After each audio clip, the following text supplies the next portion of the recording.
चलिए स्टार्ट करते हैं बच्चों। मंगोलों की बात करते हैं, मंगोलिया राज की बात करते हैं और मंगोल के खूंखार आक्रमणकारियों के बारे में भी बच्चों यहाँ पे बात करते हैं।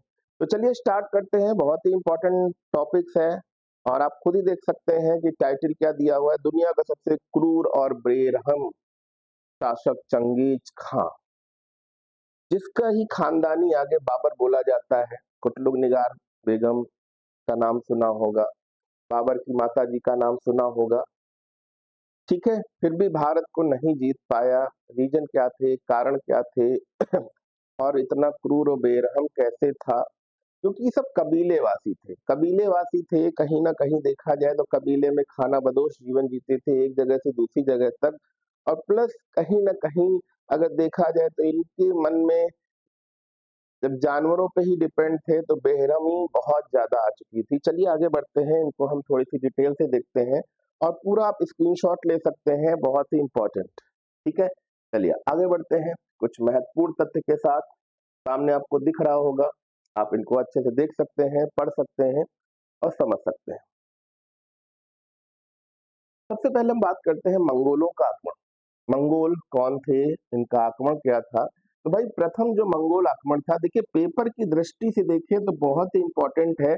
प्रथम जो मंगोल आक्रमण था, प्रथम जो मंगोल आक्रमण था ये 1221 में चंगेज खां के नेतृत्व में हुआ। चंगेज खां के नेतृत्व में हुआ। तो आपको खुद ही पता है कि भाई 1205 की अगर हम लोग बात करें, 1205 की बात करें तो भाई दिल्ली सल्तनत 1205 के बाद से स्टार्ट हो गई थी, है ना।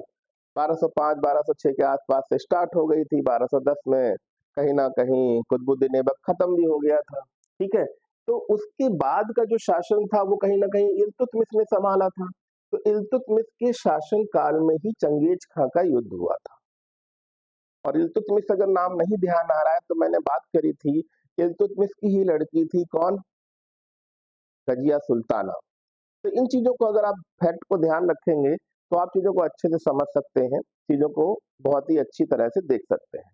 अब यहाँ पर अगर हम बात करें तो इल्तुतमिश ने इसीलिए अपनी सेना को शक्तिशाली बनाया, अपने राज्य में बहुत सारे आमूल चूल परिवर्तन किए और चालीसा दल भी बनाया, जिसकी वजह से कहीं ना कहीं चंगेज खां के आक्रमणकारियों को दबा पाया। और इल्तुतमिश ही कहीं ना कहीं मैंने बताया था एक मुस्लिम शासन की नींव रखने वाला कैंडिडेट बना था। 1221 में मंगोल शासक चंगेज खां, देखिए 1221 चंगेज खां फारस के शासक, कौन से शासक, फारस, फारस के शासक जलालुद्दीन मांगबरनी का पीछा करते हुए, क्योंकि जो मांगबरनी था वो भारत की तरफ बढ़ गया था। ठीक है, मांगबरनी का पीछा करते हुए भारत के सिंधु घाटी तक पहुंच गया। देखिए सिंधु घाटी की बात आ रही है, इंडस वैली की बात आ रही, भारत की वह गोद की बात आ रही जहां तक भारत पूरा फैला हुआ था। मंगोल शासक चंगेज खां के भय से इल्तुतमिश ने जलालुद्दीन मांगबरनी, क्योंकि जलालुद्दीन मांगबरनी भाई उस समय दिल्ली के शासक पे बैठा था, इल्तुतमिश कैपिटल भी बना लिया था क्योंकि चंगेज खां तो लाहौर से शासन कर रहा था। तो भाई जब आया मांगबरनी कि हमें शरण दे दो, तो इसने मना कर दिया, क्योंकि उसे पता था कि भाई अगर हम शरण देंगे तो चंगेज खां से सीधे हमें टक्कर लेनी पड़ेगी। जिसकी वजह से कहीं ना कहीं अगर हम देखें तो हम बात करते हैं इल्तुतमिश ने कोई सहायता नहीं की, क्योंकि अगर कोई सहायता करता किसकी, जलालुद्दीन मांगबरनी की, तो इल्तुतमिश की जो टक्कर थी वो किससे होनी थी, चंगेज खां से होनी थी। तो इस वजह से उसने किसी भी तरह की सहायता करने से साफ साफ मना कर दिया। चंगेज खां ने अपने दूत इल्तुतमिश के पास भेजे कि वह मांगबरनी की सहायता ना करे, जिसको इल्तुतमिश ने माना और कोई सहायता नहीं करी। अतः इल्तुतमिश ने मांगबरनी की कोई सहायता नहीं करी। ठीक है, अब उसी के बाद 1221 के बाद 1224 में अगर हम बात करें, मांगबरनी भारत से चला गया। तो इस समस्या का कहीं ना कहीं समाधान हो गया, जिससे भारत में बहुत बड़ा एक जन और धन की और कहीं ना कहीं से कह सकते हैं तन की हानि होने से बच गई। जन मतलब इंसानों की मारकाट बच गई, धन को लूटना बच गया, और तन मतलब कहीं ना कहीं चाहे मंगोल हो चाहे कोई आक्रमणकारी हो, हमारे वहाँ की लेडीज महिलाओं बच्चियों को भी परेशान करते थे, तो जन तन धन तीनों की नुकसान होने से बच गया। स्क्रीनशॉट ले सकते हैं और चीजों को आप समझिए। चंगेज खां कौन आक्रमणकारी था? मंगोल, मंगोलिया था, ठीक, मंगोल आक्रमण था, और ये 1221 में था। और 1221 में दिल्ली में कौन था? इल्तुतमिश था। दिल्ली सल्तनत चल रही थी, दिल्ली डायनेस्टी। अब देखिएगा यहाँ पर कुछ पॉइंट और देखते हैं हम लोग। सर्वाधिक जो मंगोलों के आक्रमण हुए वो आप खुद ही समझ सकते हो, चंगेज खान के समय में ही हुए। किसके समय में हुए? चंगेज खान के समय में हुए, क्योंकि चंगेज खान एक बार भारत आ चुका था, तो कहीं ना कहीं ज्यादा से ज्यादा चंगेज खान के आक्रमण भारत में लगातार लगातार हो रहे थे। और इल्तुतमिश के बाद एक कैंडिडेट आया, ज्यादा दिन नहीं रुका, फिर रजिया सुल्ताना, रजिया सुल्ताना के बाद से फिर कहीं ना कहीं बलबनी वंश स्टार्ट हो गया, फिर धीरे धीरे गुलाम वंश का अंत हुआ, फिर अलाउद्दीन खिलजी तक पहुंच सकते हैं। तो भाई खिलजी वंश स्टार्ट हुआ, तो कहीं ना कहीं मैंने क्या बोला कि सर्वाधिक मंगोल आक्रमणकारी जो भारत में टकराव हुए वो अलाउद्दीन खिलजी के समय हुए, अलाउद्दीन खिलजी के समय हुए। तो 29 बार, देखिए ये चीज ध्यान रखिएगा, 29 बार मंगोलों के आक्रमण को विफल किया, ठीक है। गयासुद्दीन तुगलक, शाह गाजी आक्रमण हुए, पर 29 बार मंगोलों के आक्रमण को अगर विफल करने वाला कैंडिडेट पूछ लिया जाए तो वो कौन है? गयासुद्दीन तुगलक शाह गाजी। गयासुद्दीन तुगलक अलाउद्दीन खिलजी का सेनापति था। देखिएगा, ध्यान से पढ़िएगा, ये मत समझिएगा कि हम खिलजी वंश के बाद तुगलक के पास पहुंच गए। ये इसका सेनापति था कौन? गयासुद्दीन तुगलक। अलाउद्दीन खिलजी का, जैसे मलिक कफूर का नाम भी आपने सुना होगा, ठीक है, तो अलाउद्दीन खिलजी का सेनापति था। गयासुद्दीन तुगलक ने 29 टाइम्स मंगोल आक्रमण को विफल किया, इसीलिए उसे एक पदवी दी गई, जिसको हम लोग बोलते हैं गाजी मलिक के नाम से प्रसिद्ध हुआ। किस नाम से प्रसिद्ध हुआ? गाजी मलिक के नाम से प्रसिद्ध हुआ, ठीक है। एक बार मंगोलों का आक्रमण जब तुगलक वंश स्टार्ट हो गया था, जब शासक यहाँ पे था मोहम्मद बिन तुगलक, तो एक बार मंगोलों का आक्रमण उसके समय में भी हुआ था। उसके बाद कहीं ना कहीं धीरे धीरे कमी हो गई। मंगोलों ने भारत पर 1297 से 1306 तक, कहीं ना कहीं 100 इयर्स तक मंगोलों ने भारत में खूब आक्रमण किया, लूटपाट भी करी, कई बार विफल भी हुए। तो कहीं ना कहीं अगर देख रहे हैं आप, तो 100 इयर्स तक, 101 साल तक कहीं ना कहीं मंगोलों का आक्रमण भारत पे होता रहा।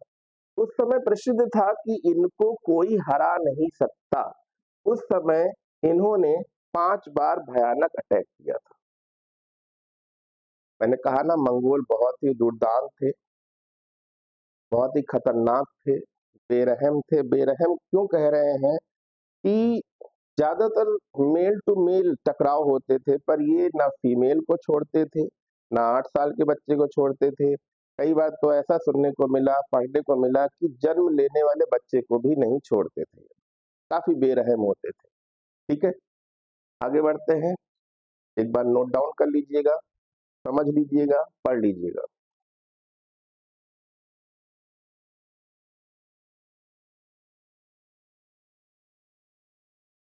आगे बढ़ते हैं, कुछ और चीजें।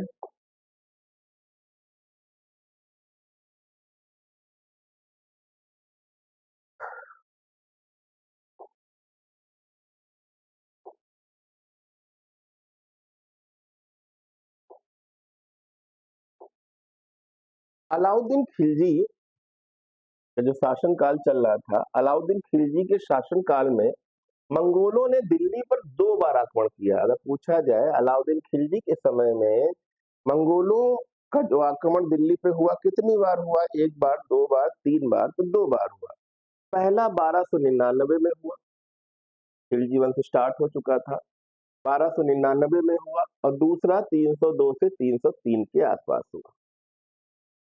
ठीक है, तो ये अलाउद्दीन खिलजी ने अपने सैनिकों के लिए सिरी नामक एक नए गैरिसन शहर का निर्माण किया था। इसी वजह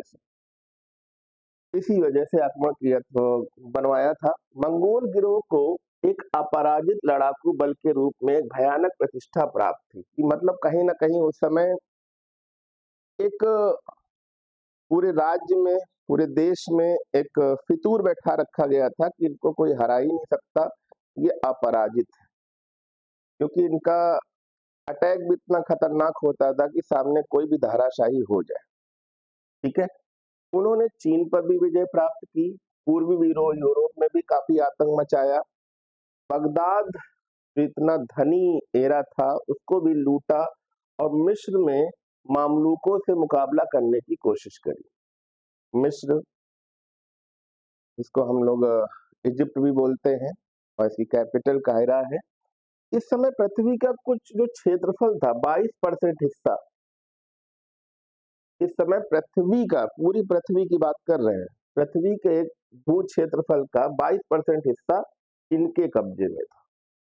तो सोचिए, कहीं ना कहीं काफी बड़ा हिस्सा इन्होंने कब्जा कर रखा था। अपने 100 सालों के आक्रमण में 22% हिस्सा जीत लिया था। सोचिए कितनी धन दौलत जीत लूटी होगी इन्होंने।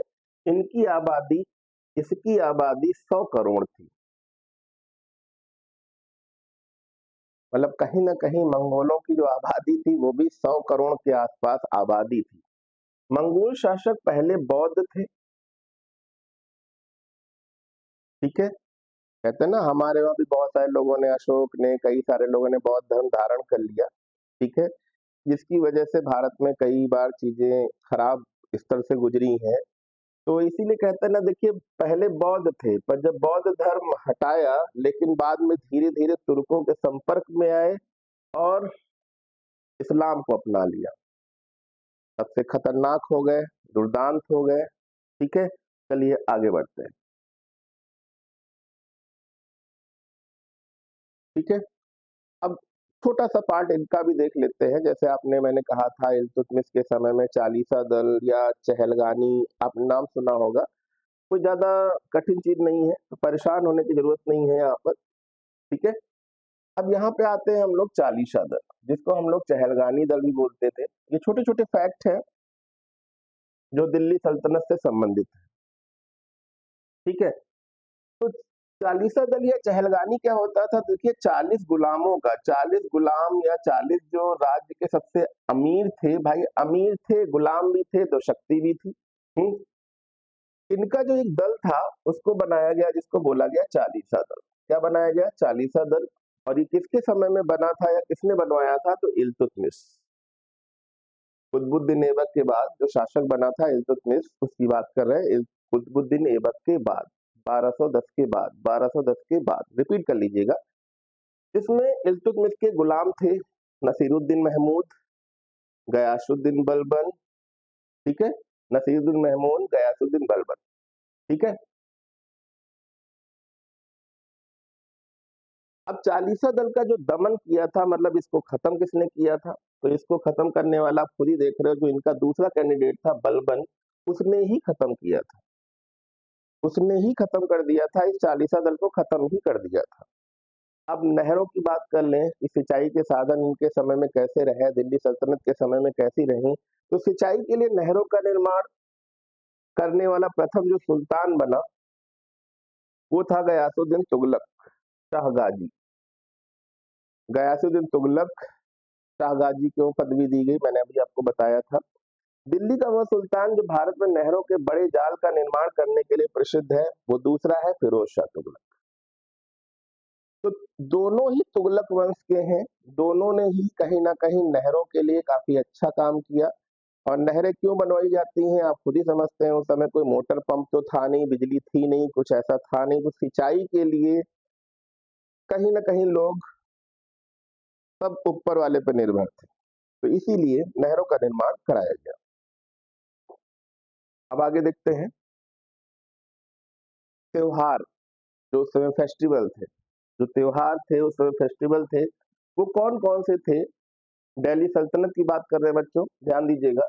अगर हम उस समय त्योहारों की बात करें तो त्योहार की बात करें तो सबसे पहले गयासुद्दीन बलबन की बात करें, जो कहीं ना कहीं गुलाम वंश से ही आता है। दजिया सुल्ताना के बाद गयासुद्दीन बलबन ने बलबनी वंश की स्टार्टिंग करी थी, मैंने आपको बताया था बलबनी वंश। इसने नवरोज प्रथा, सिजदा प्रथा और पाबोस प्रथा स्टार्ट करी। नवरोज क्या होता है? नवरोज जैसे हम लोग में नवरात्र चलते हैं, नवरात्र से ही जुड़ा हुआ नौ, नौ मतलब 9 नंबर की बात कर रहे हैं। तो फारसी त्योहार नवरोज को आरंभ करवाया। ये 9 दिन तक चलने वाला त्योहार था, मेला था। सिजदा, भूमि पर लेट कर अभिवादन करना, एक नॉर्मली ऐसे से करते हैं, भूमि पर लेट के करना। प्लस पाबोस क्या है? सुल्तान के चरणों को चूमना। कई जगह हाथ चूमने की प्रथा थी, कई जगह पैर चूमने की प्रथा थी, जो कहीं ना कहीं बलबन ने स्टार्ट करी थी। इसीलिए उसने चालीसा दल का खात्मा भी किया था, क्योंकि सरदारों में कहीं ना कहीं बहुत ज्यादा एटीट्यूड आ चुका था और उसी अहंकार की वजह से लोग राजा को ज्यादा भाव नहीं देते थे, सुल्तान को ज्यादा भाव नहीं देते थे।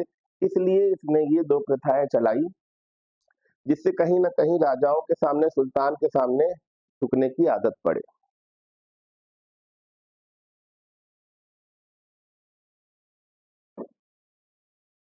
आगे बढ़ते हैं।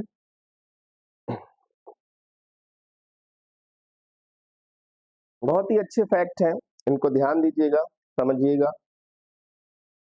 अब तुर्क जाति क्या थी? तुर्कों के बारे में थोड़ी सी जानकारी ले लेते हैं। तुर्क जाति क्या होती है? ठीक है, तुर्क जाति, तुर्क जाति। तुर्की कौन थे, तुर्क जाति कौन थी और उससे संबंधित रिलेटेड कौन कौन कैंडिडेट हैं, उनके बारे में भी हम लोग देखेंगे। जैसे सबसे पहले कुतुबुद्दीन ऐबक की बात कर लें, जो मोहम्मद गोरी का सिपह सालार था। कुतुबुद्दीन ऐबक ये किस जनजाति का तुर्क था? तो ये ऐबक जाति थी। ऐबक जनजाति, जनजाति आप समझ रहे हैं ना?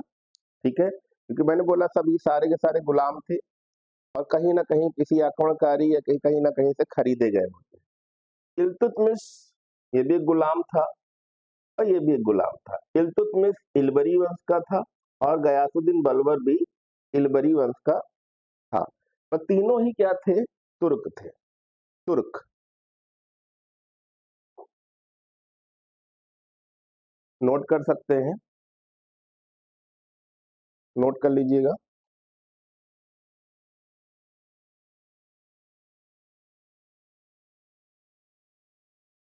आगे देखते हैं, सिक्का। दिल्ली सल्तनत की ये वो पार्ट है जिनको हम पढ़ रहे हैं कि भाई उस समय क्या चीजें थी, क्या चेंजेस हुए। राजा सुल्तान तो सभी हम लोग जानते हैं, पर उनके समय में कौन सी चीजें चली। तो यहाँ पर अगर बच्चों हम लोग बात करें तो शासक जिनके समय में, मैंने कहा ना कुतुबुद्दीन ऐबक ने कुछ ज्यादा काम नहीं किया, पर कहीं ना कहीं इल्तुतमिश ने ही मुस्लिम साम्राज्य की नींव डाली थी। पहली बार भारत में मुस्लिम साम्राज्य। ठीक है, तो इल्तुतमिश ने या इल्तुतमिश के समय में, ठीक है, चांदी का क्या चल रहा था? टका। कहता ना कि ये 2 टके के आदमी, 1 टके के आदमी, टका चलता था। जो आप यहाँ पे देख रहे हो टका, कुछ इस तरह से होता था, ये चांदी का था। ठीक है, कई जगह ये लोग अपना एडवर्टीजमेंट भी कराते थे फारसी अरबी भाषा में।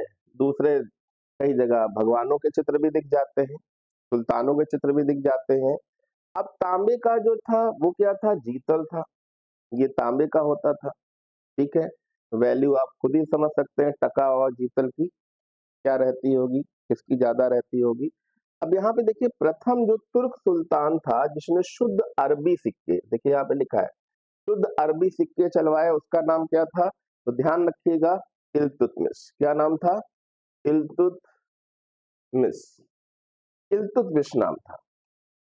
सिक्के के एक और बगदाद के खलीफा का नाम लिखा रहता था। बगदाद का जो खलीफा, खलीफा मतलब जो मेन हेड था, खलीफा ही निर्धारित करता था कि कौन सुल्तान बनेगा, सुल्तान की पदवी वही देता था। ठीक है, बगदाद और सिक्के पर टकसाल का नाम लिखवाने की भी परंपरा शुरू करी। टकसाल मतलब वह जगह जहां पर सिक्के ढाले जाते हैं, जहां पर सिक्के ढाले जाते हैं उनको हम लोग टकसाल बोलते हैं। और बाद में जब करेंसी नेट नोट वाली आ गई, कागज वाली आती है, उनको प्रेस बोलते हैं। ठीक है, तो बहुत ही इंपॉर्टेंट है, छोटी सी चीज है, आप समझ गए होंगे, इसको आप नोट कर सकते हैं। ठीक है, चलिए आगे बढ़ते हैं, कुछ और चीजें जो बहुत ही इंपॉर्टेंट है। देखिए सिक्का, थोड़ी सी डिटेल और, मोहम्मद बिन तुगलक के समय की हम लोग बात करें, मोहम्मद बिन तुगलक, मोहम्मद बिन तुगलक की बात करें तो सांकेतिक मुद्रा योजना, सांकेतिक मुद्रा योजना, तो ये जो सांकेतिक मुद्रा योजना थी, प्रतीक मुद्रा थी, इसको संपूर्ण विश्व में चांदी की कमी हो गई थी। भाई चांदी के सिक्के जो देखो जारी कर रहा था, जो देखो सुल्तान जारी कर देता था, जिसकी वजह से चांदी की कमी हो गई, तो इसलिए सांकेतिक मुद्रा चलाई गई। लोगों ने अपने घरों में तांबे के सिक्के बनाने शुरू कर दिए। भाई तांबा हर जगह उपलब्ध था, जहां भी लोहार का काम होता था, लोहे पीटने का काम होता था, सबने अपने घर में पीट पीट के सिक्के बनाना स्टार्ट कर दिए। ठीक है, कर दिए, तांबे के सिक्के बनाने शुरू कर दिए, लोगों ने अपने घरों में तांबे के सिक्के बनाने शुरू कर दिए। ठीक है, जिसकी अधिकता ज्यादा हो गई। ठीक है, चांदी के सिक्के को, चांदी के सिक्के को पर, और ये बनाने स्टार्ट क्यों करे गए, अधिकता क्यों हो गई, तो भाई हुआ क्या कि जो चांदी के सिक्के को तांबे से एक्सचेंज करने को कहा गया, तो लोगों ने रात भर सिक्के बनाना स्टार्ट कर दिए कि भाई इसके बदले तो चांदी के सिक्के मिलेंगे, इसके बदले ये होगा, तो लोगों ने बनाना स्टार्ट कर दिए।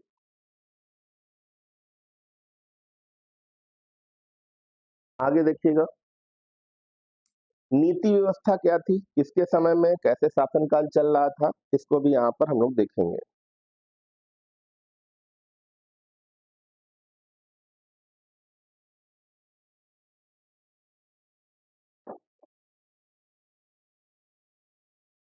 अब देखिएगा यहाँ पर हम लोग बात करें निर्माता, निर्माता का मतलब आप समझते हैं, बनाने वाला। सबसे पहले बात कर लेते हैं कुतुबुद्दीन ऐबक। कुतुबुद्दीन ऐबक का शासन 4 साल चला ही था, और आपने सुना ही होगा चौगान खेलते हुए इसकी मृत्यु हो गई थी। ठीक है, घोड़े पे चढ़ के खेलना, पोलो, जैसे जैसे पोलो खेलते हैं ना उस समय। पारिवारिक संबंध की नीति, तो कुतुबुद्दीन ऐबक को भारत में शासन करने में सफलता मिली क्योंकि उसने समकालीन शासकों के साथ पारिवारिक संबंध स्थापित किया। पारिवारिक संबंध मतलब शादी समारोह, पब्लिक रिलेशन। ठीक है, दूसरा कैंडिडेट यहाँ पे देखिएगा क्या था, ताजुद्दीन यल्दौज, गजनी का शासक जो था। कुतुबुद्दीन ऐबक ने ताजुद्दीन यल्दौज की पुत्री से विवाह कर लिया। ठीक है, नसीरुद्दीन कुबाचा, एक नाम और सुना होगा, नसीरुद्दीन कुबाचा, ये मुल्तान का शासक था। कुतुबुद्दीन ऐबक की बहन का विवाह हुआ, कुतुबुद्दीन ऐबक की बहन का विवाह कुबाचा से हो गया। इल्तुतमिश जो इनका खुद का भाई गुलाम था, ठीक है, उसको भी दामाद बना लिया। ठीक है, कुतुबुद्दीन ऐबक की पुत्री का विवाह हो गया, इसीलिए तो कहीं ना कहीं कुतुबुद्दीन ऐबक के बाद इल्तुतमिश ही शासन करने बैठ गया। शक्तिशाली भी था, हालांकि कई बार इनसे लड़ाई भी करनी पड़ गई। ठीक है, अब इल्तुतमिश की बात आती है। इल्तुतमिश जो कुतुबुद्दीन ऐबक का दामाद था, मैंने आपको बताया ही था।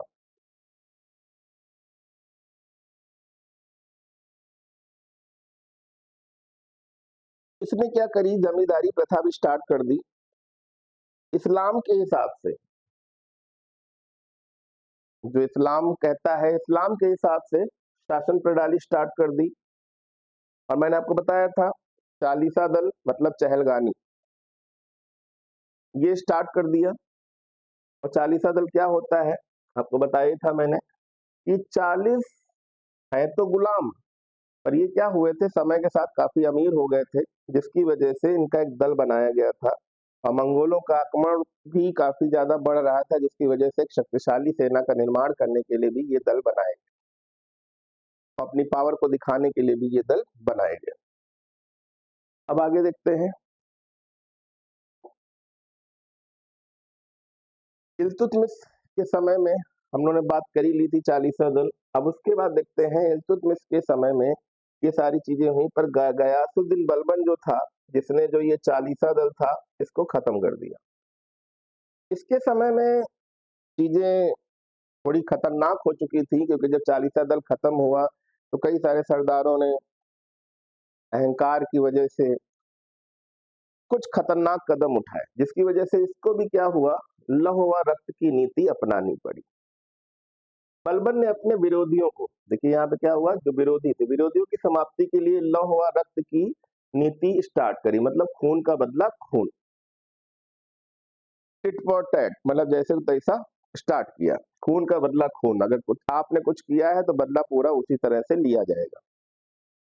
बलबन गद्दी पर बैठते ही चालीसा दल को नष्ट कर दिया, मैंने अभी बताया था ना, चालीसा दल को नष्ट कर दिया। उसने इल्तुतमिश परिवार के सभी सदस्यों को मरवा दिया। इल्तुतमिश का जो परिवार था, मतलब कुतुबुद्दीन ऐबक की बहन हो गई, लड़की हो गई, खुद दामाद था, कितने सारे रिश्तेदार थे, मतलब इल्तुतमिश के पूरे खानदान को सबको खत्म करवा दिया। कहीं ना कहीं पहले के शासन एक दूसरे की लाशों पे ही होते थे, ये फैक्ट है, जरूर जान लीजिएगा। राजत्व का दैवी सिद्धांत, सुल्तान का पद ईश्वर द्वारा माना जाए, इसके समय में कहा जाता था, कोई और नहीं है। सुल्तान को निरंकुश होना अनिवार्य है, कोई अंकुश नहीं लगा सकता, ठीक है। उपाधि जिल्ले इलाही, मतलब ईश्वर का प्रतिबिंब। कई बार आपने सुना होगा अकबर के भी समय, बाबर के समय, हुमायूं के समय, जिल्ले इलाही। जिल्ले इलाही मतलब आप खुद ही समझ गए होंगे ना, ईश्वर का प्रतिबिंब, ईश्वर के बराबर, ठीक है। एक और पद है नियामत ए खुदाई, मतलब ईश्वर का प्रतिनिधि। नियामत मतलब आप खुद ही समझ गए होंगे ना कि बहुत बड़ी नियामत मिल गई, नियामत ए खुदाई, ठीक है। सुल्तान पृथ्वी पर ईश्वर का प्रतिनिधि है, समझा जाए। जिल्ले इलाही मतलब ईश्वर की छाया, ठीक है। सैन्य विभाग जो था उसको नाम दिया था दीवान ए अर्ज। बलबन को ही सैन्य विभाग के संगठन का श्रेय माना जाता था, मतलब राजा ही या जो सुल्तान है वही मेन हेड होगा, जैसे अपने और राष्ट्रपति है ना, तीनों सेनाओं का हेड माना जाता है, उसी तरह से। तो यहाँ पे कुछ अच्छी चीजें हैं जिनको ध्यान दीजिएगा, ठीक है, ये नोट डाउन जरूर कर लीजिएगा, बहुत ही इंपॉर्टेंट चीज है, आराम से पढ़िएगा।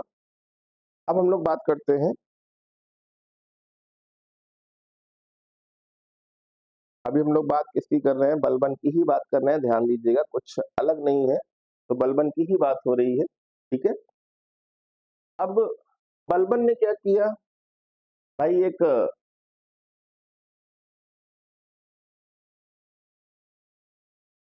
बलबन ने, अब अलाउद्दीन खिलजी की बात कर रहे हैं हम लोग, अलाउद्दीन खिलजी, बलबन का शासन काल में जो चीजें हुई वो आपने देखी।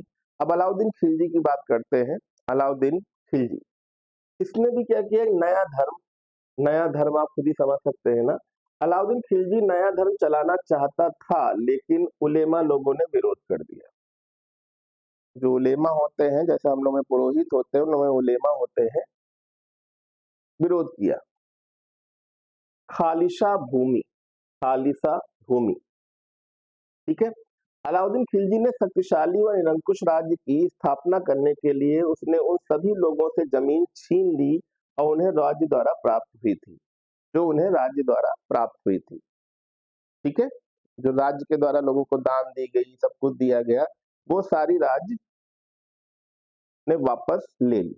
अब वापस इसीलिए ले ली कि कोई बहुत बड़ा जमींदार बनने की कोशिश ना करे, सभी राजा के अंडर में ही काम करे। मूल्य नियंत्रण, मतलब बाजार में ऐसा नहीं है कि कोई चीज 10 रुपए की बिक रही है तो वही चीज कई जगह 40 रुपए की बिक रही है। बाजार नियंत्रण की नीति, मूल्य नियंत्रण की नीति, या सार्वजनिक वितरण प्रणाली, मतलब सबका डिस्ट्रीब्यूशन बराबर हो। इसका उद्देश्य मंगोलों के विरुद्ध एक विशाल सेना तैयार करना था। अलाउद्दीन ने एक बड़ी और स्थायी सेना रखी और उन्हें नगद वेतन दिया, कोई उधार वाला सिस्टम नहीं, और ना ही वेतन की जगह जमीन, सबको नगद। ऐसा करने वाला वह दिल्ली सल्तनत का पहला सुल्तान था। सेना का खर्च कम करने के लिए अलाउद्दीन ने सेना के वेतन में कमी की, पर यहाँ पर उसने थोड़ी चेंजेस करे। वेतन में कमी की, परंतु उसके सैनिक सुविधा पूर्वक रह सके, इसलिए उसने वस्तुओं की कीमत कम करी। भाई सैलरी अगर कम कर दी गई है तो मार्केट में जो सामान था वो भी क्या कर दिया, सस्ता कर दिया, जिससे कि किसी को ये ना लगे कि यार ये चीजें तो बहुत महंगी है और हमारा वेतन तो बहुत कम है। ठीक है, मोहम्मद बिन तुगलक की बात कर ले। ऐबक हो गए, इल्तुतमिश हो गए, बलबन हो गए, खिलजी हो गए। अब हम लोग तुगलक की बात कर लेते हैं। दीवाने अमीर कोही, दीवान ए अमीर ए कोही, ये क्या होता था, ये कृषि विभाग था, बहुत ही इंपॉर्टेंट है। मैंने भी पेपर दिया था तो आया था दीवाने कोही किस विभाग को बोलते हैं, तो कृषि विभाग को ही बोलते हैं। राजधानी परिवर्तन पर थोड़ी सी कुछ दिक्कतें हैं, नहीं तो तुगलक भी काफी पढ़ा लिखा इंसान था, काफी अच्छा इंसान था। राजधानी परिवर्तन, ये अपनी राजधानी दिल्ली से देवगिरी, जो आज दौलताबाद है, तुगलकाबाद, औरंगाबाद ले गया। दीवाने खैरात, बेरोजगार कार्यालय, जैसे आजकल में एम्प्लॉयमेंट ऑफिस बना होता है ना, उसी तरह से यहाँ पर दीवाने खैरात है। मुस्लिम बेरोजगारों को रोजगार दिलवाया गया था। ठीक है, एक दानशाला बनाई गई। ठीक है, दारुल शफा, ये आज भी लखनऊ में आपको मिल जाएगी, दारुल शफा खैराती हॉस्पिटल जिसे बोलते हैं, तो खैराती हॉस्पिटल, खैराती अस्पताल बोल सकते हैं। ठीक है, दीवाने बंदगान, दासों की देखरेख के लिए, जो गुलाम होते थे उनकी देखरेख के लिए, सल्तनत में सबसे अधिक गुलामों वाला शासक कुतुबुद्दीन मतलब मोहम्मद बिन तुगलक, मतलब इसके समय में सबसे ज्यादा दास थे। ठीक है,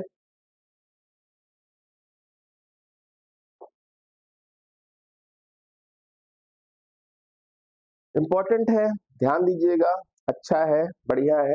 चलिए आगे देखते हैं। इसके बाद इन्हीं का जो दूसरा शासक था, फिरोज शाह तुगलक। क्या नाम था बच्चों, फिरोज शाह तुगलक था। अब फिरोज शाह तुगलक की अगर हम लोग बच्चों बात करें, फिरोज शाह तुगलक लोक निर्माण विभाग 5 नए शहरों का निर्माण किया। अब फिरोज शाह तुगलक ने काफी काम करवाया, मैंने अभी बताया था ना, नहरों का काम करवाया, मोहम्मद बिन तुगलक ने भी करवाया था। 5 नए शहरों का निर्माण कराया, फतेहाबाद, हिसार, फिरोजपुर, जौनपुर और फिरोजाबाद। ठीक है, जौनपुर के इस समय सांसद रवि किशन है, फिरोजाबाद की चूड़ियां फेमस है, फिरोजपुर, हिसार आपने देखा ही होगा हरियाणा साइड, फतेहाबाद। 1200 फल के बाग लगवाए, 40 मस्जिदें बनवाई, 30 विद्यालय बनवाए, 20 महल बनवाए, 100 धर्मशाला जिनको सराय भी बोलते थे, 200 नगर बसाए, 100 हॉस्पिटल बनवाए। लिखा तो बहुत सारा है। पुलों व नहरों का जाल बिछाया, फलों के बाद फलों की गुणवत्ता को सुधारने के लिए लगाए। अशोक के जो स्तंभ थे वो दिल्ली लाकर पुनः स्थापित कर दिए, जो बाहर लगे थे अशोक के स्तंभ वो उखड़वा लाया था भाई। अनुवाद विभाग मतलब ट्रांसलेशन, जो ट्रांसलेशन किसी चीज का करवाना है उसके लिए। हिंदू मुस्लिम संप्रदायों के लोगों में एक दूसरे के विचारों की समझ बेहतर हो सके, एक दूसरे के धर्मों को समझ सके, इसलिए उसने एक ट्रांसलेशन ऑफिस बनवाया, एक विभाग बनवाया। हज की व्यवस्था, जो हज करते हैं ना, मक्का उक्का जाते हैं, उनके लिए हज की व्यवस्था, राज्य के खर्च पर हज की व्यवस्था कराई गई, राज्य के खर्च पर। सिकंदर लोदी, अब लोदी वंश में हम लोग सिकंदर लोदी की बात करते हैं। इसने गजे सिकंदरी बनवाया। गजे सिकंदरी मतलब जैसे पैमाना होता है ना, रूलर, पटरी, पैमाना, जो भी आपने सुना होगा, तो उसने गजे सिकंदरी बनवाई, जिससे कहीं ना कहीं जमीन को मापने के लिए चीजें बने। तो भूमि के मापन के लिए एक पर्टिकुलर सेंटीमीटर होता है, मीटर होता है, उस सब हिसाब से बनवाया। तो आपने यहाँ पे देखा दिल्ली सल्तनत में कैसे पूरा जनतंत्र चलता था, कौन कौन सी चीजें थी, ये सारी चीजें आपने यहाँ पर देखी। अब आगे भी बहुत सारी चीजें हैं, बट इसको हम लोग बाद में पढ़ेंगे, ठीक है। चलिए, तो यहाँ से सारी चीजें आपने देखी, पढ़ी और समझी, इनको अच्छे से नोट कर लीजिएगा, बहुत इंपॉर्टेंट फैक्ट्स हैं। और सारी चीजें आपको समझ में भी आई होंगी। और सारी चीजें अगर समझ में आती रहती हैं तो आप चैनल को सब्सक्राइब भी करते रहिएगा, जिससे नई चीजें, नए टॉपिक भी आपको मिलते रहे। ठीक है, तब तक के लिए धन्यवाद।